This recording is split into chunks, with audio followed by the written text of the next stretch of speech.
रहा कि नहीं, मुझे तो बस बाबा के लिए जीना है। और जब दादी ने मेरे को इसेंशियल कर दिया कि नहीं, आपको तो रोज़ मेरे से मिलना ही है, रोज़ मुरली के बाद मुझे 5 से 10 मिनट मेरे पास बैठना ही है, चाहे मैं को देखना हो चाहे नहीं देखना हो। तो मुझे याद आता है जब हम थोड़े दिन ही हुए थे और प्रोग्राम शुरू हुआ, हार्ट का जब प्रोग्राम शुरू हुआ, शायद 2-3 प्रोग्राम होने के बाद दादी ने मुझे एक दिन बुलाया कि दादी ने मुझे लक्ष्मी नारायण का बैच दिया।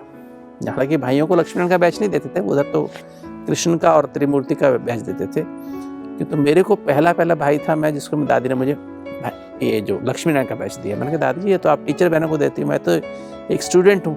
नहीं, आपको हमेशा अपने आप को इस सम्मान में रहना कि बाबा का मैं निमित्त टीचर हूँ। मुझे बाबा के बच्चे जैसे एक टीचर होता है, उसको एक धारण करके, ये जो बाबा की जो बातें हैं मुरली को धारण करके तब बोलना है। ये दादी ने मुझे बताया, ऐसे नहीं बोलना शुरू करो, पहले आप देखो कि आपके जीवन में वो बात आ गई नहीं आ गई, तब क्लास में बोलना। तब आप चाहे हार्ट के पेशेंट्स को बोलो या पब्लिक में बोलो, कहीं भी बोलो। क्योंकि दादी जब ये हार्ट का प्रोग्राम शुरू होने वाला था, दादी ने एक दिन मुझे बुलाया, मैं गया, दादी और मैं ही दोनों थे बस। दादी ने कहा गुप्ता जी अभी ये जो हार्ट का प्रोग्राम होने वाला है, इसमें क्या क्या ये हार्ट की बीमारी होती क्यों है, क्या कारण होते हैं इसके अधिकतर। हमने कहा दादी इसमें जो रिसर्च में लॉ था पर लव से लेस्ड था। दादी इसलिए सबको माँ जैसी नजर आती थी। ये मेरा अनुभव नहीं है, मैं कहता हूँ यज्ञ में जितने भाई बहन थे सबका यही अनुभव है। दादी से जो माँ की फीलिंग आती थी, जो प्यार की फीलिंग आती थी। दादी स्ट्रिक्ट एडमिनिस्ट्रेटर भी थी। दादी के अंदर वो पावर थी कि दादी जैसे कुछ भी, कभी मीटिंग में कभी कुछ बात होती थी, कुछ अगर गलत हुआ तो दादी उस बात को तुरंत खत्म करती थी। अभी खत्म करो, अभी खत्म करवा देती थी। और किसी भाई के बाल बढ़ गए, कुछ हो गए, तुरंत करा के आओ, वो तुरंत करा के आता था। और दादी जैसे मैं देखा दादी के आखिरी दिनों में, जब दादी को मान लीजिए दादी कोई हमारे पास शिविर आया है, कोई पार्टी मिलने के लिए आई, दादी जो है कॉन्फ्रेंस में भाई बहन आते हैं, बिल्कुल नए भाई बहन जो कभी ब्रह्मा कुमारी में गए भी नहीं, पहली बार माउंट आबू आए हैं, और दादी उनसे ब्रह्मचर्य की प्रतिज्ञा करवा लेती थी ना, सब हाथ खड़ा कर लेते थे और सचमुच में उनके अंदर बल आ जाता था ब्रह्मचर्य का। दादी उनसे सारे व्यसन, स्मोकिंग, शराब की आदत छुड़वा देती, नॉनवेज छुड़वा देती थी।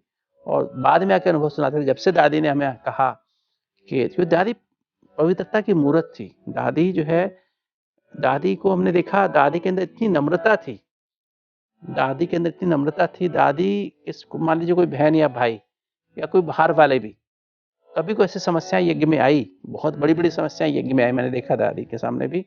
और दादी निर्भयता की मूर्त थी, दादी कभी डरती नहीं थी।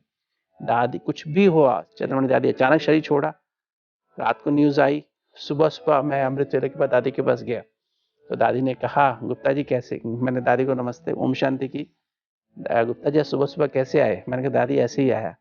अच्छा, दादी को चेक करना चाहते हो, दादी को देखना चाहते हो कि दादी का अंदर से ठीक है, तो अवस्था ठीक है कि नहीं। मैंने कहा दादी नहीं ऐसे नहीं है दादी, आप तो सदा ही अचल अडोल हैं। फिर दादी ने कहा अच्छा देखो मेरा बीपी देखो, मेरी नब्ज देखो।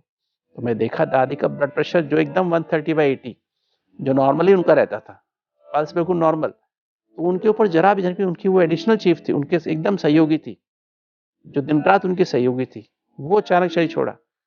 तो भी दादी को अंदर जरा भी, तो दादी जो है एक बाबा से इतनी जुड़ी हुई थी और इतनी साक्षी अवस्था ड्रामा में बाबा की दादी की थी कि दादी के अंदर कभी भी इस तरह की बातें नहीं। मैंने देखा दादी के अंदर जो है एक निमित्त भाव। दादी ने कभी एक शब्द कभी नहीं कहा, दादी ने मैं शब्द यूज नहीं किया, कभी दादी ने मेरा शब्द यूज नहीं किया, मेरी ये राय है, ऐसा दादी ने कभी नहीं। दादी कहती है, दादी की ऐसी राय है। दादी मतलब एक पद है जो बाबा के द्वारा स्थापन किया हुआ था, तो दादी ऐसा बोलती है। बाबा कहता है, बाबा का ये कहना है, दादी का ये कहना है। मैं शब्द कभी यूज नहीं किया, मेरा शब्द कभी दादी ने यूज नहीं किया। तो निमित्त भाव, निर्माण भाव, कभी भी उनके अंदर अहंकार का अंश भी नहीं था कि अहंकार क्या होता है। दादी इतनी, मैंने देखा दादी इतनी बड़ी थी कि तो छोटी छोटी बहनों के सामने भी हाथ जोड़ देती थी, कह रही थी मेरी गलती हो गई, मैं माफ कर दो, जबकि दादी कोई गलती नहीं होती थी। दादी हमारी मुख्य प्रशासिका थी यज्ञ, चाहे तो किसको मर्जी निकाल सकते थे, किंतु नहीं, दादी ने कभी किसको निकाला नहीं। एकदम दादी का लव ऐसा था। आज भी जब हम सोचते हैं, दादी जैसे आंखों के सामने आ जाती है, और दादी आज भी वो शक्ति हमें महसूस होती है, दादी कमरे में जाते हैं, दादी वो प्यार देती है जो हमें क्या कहें, दादी ने जो हमको क्या से क्या बना दिया, जो हम समझते नहीं थे हमारे अंदर जो विशेषताएं हैं, वो विशेषताएं दादी ने पैदा कर दी हमारे अंदर। तो दादी तो क्या थी, सर्वगुण संपन्न।